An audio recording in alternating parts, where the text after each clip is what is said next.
الجزائر غادي تنظم كأس إفريقيا للمحليين شان 2023. ناضت قالت لجميع المنتخبات الإفريقية مرحبا بكم، إلا المغرب عكست معاه. الجامعة المغربية صيفطات لهم وشرطات باش نشاركوا، حلوا لنا الأجواء باش دوز الطيارة ديريكت من المغرب للجزائر، ولكن الجارة رفضت الطلب ديال المغرب. يعني إلا المنتخب المغربي بغى يشارك خاصو يدوز من تونس عاد يدخل الجزائر. ايوا حتى لهنا كلشي مزيان، الجزائر فرحانه وعاجبها الحال. حتى ناض ليها السي القجع وفدات الضربه ديالو. كيفاش؟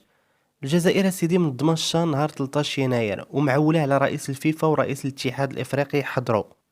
ناض السي القجع دار نهار 13 هو النهار اللي غادي يدار فيه القرعه ديال كاس العالم للانديه، وبالتالي ضروري يحضر رئيس ديال الفيفا ورئيس الاتحاد الافريقي.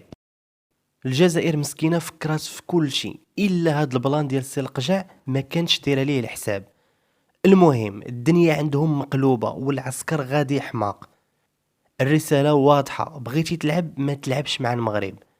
وكل جزائر من الاول دارت المزيان، ما كانش القجع غادي يدير معاهم هاد البلان، ولكن كثرت الفهامه خايبه. المهم غادي نتوقف هنا باش ما نطولش عليكم. شكرا لكم بزاف على المتابعه، ونتلاقاو ان شاء الله في فيديو جديد وموضوع جديد على قناه كلاش ماسك. في امان الله والسلام عليكم.